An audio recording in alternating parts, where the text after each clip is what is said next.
जो ज़्यादा हिंदी साहित्य में आपने कोई ऐसा कविता पढ़ी हो जिसको मतलब असर हो गया हो आपकी ज़िंदगी पे? तो बहुत सारी कविताएं हैं जो हिंदू साहित्य के हैं। एक कविता है अज्ञेय की है, सांप पर लिखी है उन्होंने, और सांप के हवाले से वो जो इंसान है उसकी बात कर रहे हैं। कह रहे हैं सांप, एक बात पूछूं उत्तर दोगे कि नगर में बसना भी तुम्हें नहीं आया, तो बताओ ये विष कहाँ से पाया?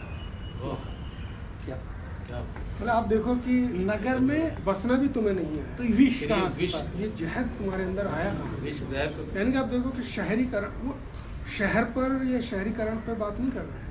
शहर जो में बसने सोच वाले है जो ना, हाँ, इंसान है, ये जो बस हम मैं वाली जो प्रवृत्ति क्या है, उस पर बात कर रहे हैं, सांप से बात करते हैं। तो सांप, उसमें दूसरी लाइन एक और थी कि तुम सभ्य भी नहीं हुए, लेकिन मैं उस लाइन को इतना अच्छा इम्पोर्टेंस नहीं देता। मेरे ख्याल से सभ्य असभ्य इंसानियत में नहीं देखनी तो चाहिए। सर मॉडर्न सोसाइटी जो इस मॉडर्न वक्त सोसाइटी जिसके है, जिसके लिए है, जो पूंजी परक रिश्तों पर बात करती है ना, कि जिसके पास ज़्यादा पैसा उसको अपना अहम पारिवारिक सदस्य मानती है, और जिसके पास पावर और पैसा नहीं है उसको कुछ नहीं समझती है। तो सांप हमारे आसपास बहुत है, कमी नहीं है सांप की। हमारे एक कवि हैं डॉक्टर अनिल, उन्होंने लिखी है कविता सांप पर। उन्होंने बताया कि कुछ सांप हैं, मतलब नाग भी बताया तो नागिना भी बताई, सपोले भी बताए उन्होंने कुछ। अच्छा हाँ। सर सपोला जो होता है ना, मतलब उसका क्या अहम भूमिका होती है इस सांप और सफेरे के? अहम भूमिका इस तरह से मान सकते हैं आप कि सांप की जो रवायत कह लीजिए या सांप की जो लेगेसी है उसको आगे बढ़ाने की जिम्मेदारी सपोले की होती है। तो एक तरह से वो नेगेटिव कैरेक्टर में ही आता हाँ, है। नेगेटिव में ही माना जाता है। हालांकि जितने जानवर हैं उनके साथ मनुष्य के कैरेक्टर को लेकर उनसे तुलना करना मुझे ठीक नहीं लगता। बेचारा उनकी क्या गलती है, सपोले की क्या गलती है? गधे को बोल देते हैं आप कि गधे हो क्या तुम, काम करो, जबकि गधे के बराबर मुझे मेहनती कोई लगता नहीं। कितनी मेहनत करता है कि तुम बैल की तरह हो या तुम गाय की तरह हो, ये सब। या वो काक चेष्टा वको ध्यानो, कौवे की तरह चेष्टा करो, बगुले की तरह ध्यान रखो, मछली की तरह जो है लक्ष्य पे ध्यान रखो, ये सारी चीज़ें नहीं लगता। तुलना करने में और भी चीज़ें हो सकती हैं, लेकिन पशु पक्षी के साथ तुलना करने में मुझे लगता है कि जैसे हम तुलना करते हैं हमेशा पाकिस्तान के साथ, पाकिस्तान में ये है, हमारे पास ये है, हमारे तुलना करो चाइना से करो, अमेरिका से करो, रशिया से करो, जर्मनी जापान से करो, उनसे तुलना करो। पाकिस्तान अब ठीक है, वो मुल्क अभी नया बना है और कर रहा है डेवलप, अपने हिसाब से हो रहा है उसका डेवलपमेंट, और उसकी स्थितियाँ अलग है, हमारी अलग है।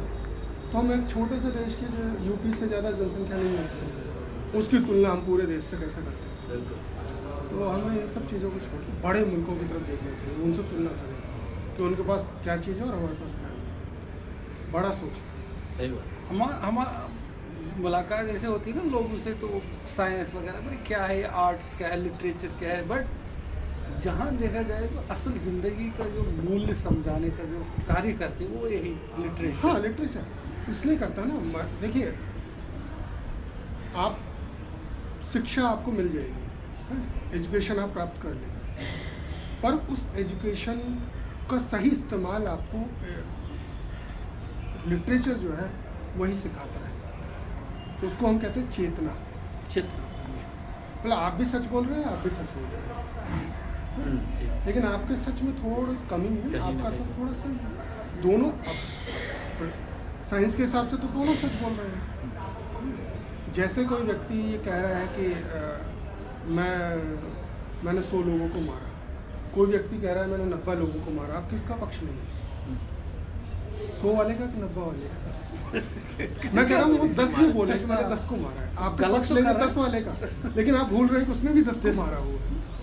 ये जो चेतना है, ये जो विवेक बुद्धि है, ये लिटरेचर ही जगह है। सड़क पर दुर्घटनाएं होती हैं, एक्सीडेंट हो जाते हैं बहुत सारे, तो लोग देखते हैं आगे बढ़ जाते हैं, लेकिन जो इमोशनल व्यक्ति होता है, सेंसिटिव व्यक्ति, वो मदद करता है। और उनमें से भी जो ज़्यादा सेंसिटिव वो हॉस्पिटल भी ले जाएगा, कुछ ज़रूरत है ब्लड वगैरह या पैसे, वो भी कर सकते हैं। ये हर कोई नहीं करता है। इसी तरह से लिटरेचर काम करता है। फैक्ट है तो फैक्ट में क्या गलत। तो सर देखिए, जैसे हमारे यहाँ मॉडर्न, जिसको हम पोस्ट मॉडर्न या मॉडर्न वगैरह कहते हैं, तो ये अपने साथ बहुत सारी बुराइयाँ लाया है। तो इस पर्सपेक्टिव में आपका लिटरेरी विजन क्या बोलता है? देखिए, मॉडर्निज्म जब तक था तब तक वो सही था। असल में ये मॉडर्निज्म से पहले हमें एक विचार और था, अस्तित्ववाद जिसको कहते हैं। अस्तित्व बोले तो इंसान होना, मतलब जब पहला विश्व युद्ध हुआ तब तक चीज़ें नॉर्मल थी। हमने हथियारों से लड़ाई की, मनुष्य ने दूसरे मनुष्य की जान ली, यानी कि दुश्मन सामने था। लेकिन जो सेकेंड वर्ल्ड वॉर है उसमें आप देखेंगे कि अमेरिका जो है परमाणु बम जो है वो गिरा देता है। मतलब जो वहाँ हिरोशिमा और नागासाकी के जो नागरिक थे, आम नागरिक जो खेतों में काम कर रहे होंगे, घरों में काम कर रहे होंगे, रोज़ाना स्कूल जाने की बच्चे तैयारी कर रहे होंगे, उनको तो कोई मतलब ही नहीं था। उनको तो पता भी नहीं था कि हमारी अकाल मृत्यु जो है कब होगी।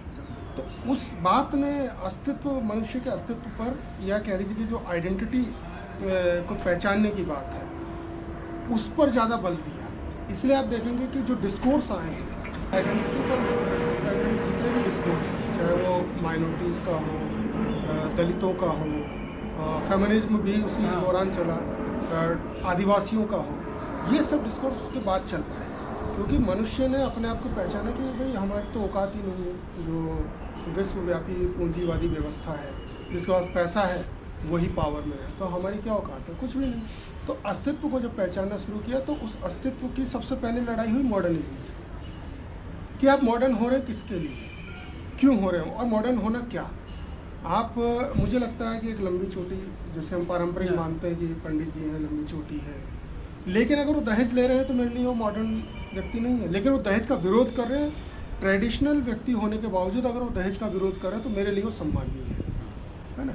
ऐसे ही कोई लड़की जैसे पूरा बुर्का उसने पहना हुआ है, लेकिन वो साइंस के कॉन्फ्रेंस में जाके अपनी दलीलें पेश कर रहे हैं, तो मेरे लिए वो बुर्का, या ये कहना कि भाई वो कपड़ों में है या इस धर्म से बिलोंग करती है, इस तरह की बातें नहीं कर सकती। वो चीज़ें मुझे बेमानी लगती हैं।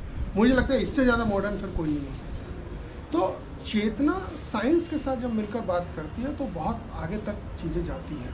लेकिन इसी मॉडर्निज्म में आप देखेंगे कि अगर हमने साइंस को, विज्ञान को सब महत्ता दे दी और सोशल साइंस को पीछे हटा दिया, तब भी दिक्कत